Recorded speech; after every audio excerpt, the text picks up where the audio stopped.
telefon qilib bolalarga kelishyaptimi? Ana o'ziga kirasiz, ulug'bek o'zi kelyapti. Bolalar ming bor uzr kuttirib qo'ydim. Namchi qolib ketdilar, Bobur qani? Boburda zaril ishi bor ekan, bolalardan uzr so'rayapti. Men shunda qo'limni yuvib kelay, hozir kelaman. Yana bechorani yoqib tushuntirib yuborgan bo'lsa kerakdir-da. Aytma, odam charchadi bunaqa bahonalardan. Yoki bu kurukda bor bo'lsin, yoki yo'q bo'lsin. Bolalar kemasimdan turib og'zingni ochib yuboribsizlar-da. Qatdan og'iz ochamiz, senlarni kutib o'tiribmiz-ku. Qanaqa ochmaysan?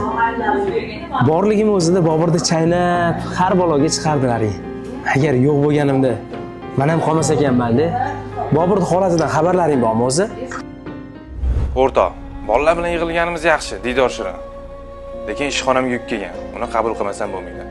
Ham sharoitimni ko'rib turibsan. Oyligimizni o'g'ri uch-much yetkazib kelganman. Lekin keyingi safar aniq boraman. Bo'ldi, bolalarga o'zim tushuntiraman. Ko'rishamiz.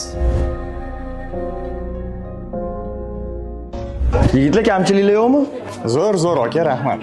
Sizlar ko'rib turgan suv, kulcha, xurmo, qaymoq Ramazon oyi munosabati bilan suv bo'yi choyxonasi hisobidan. Juda chiroyli qo'yibsizlar xonni, gap yo'q.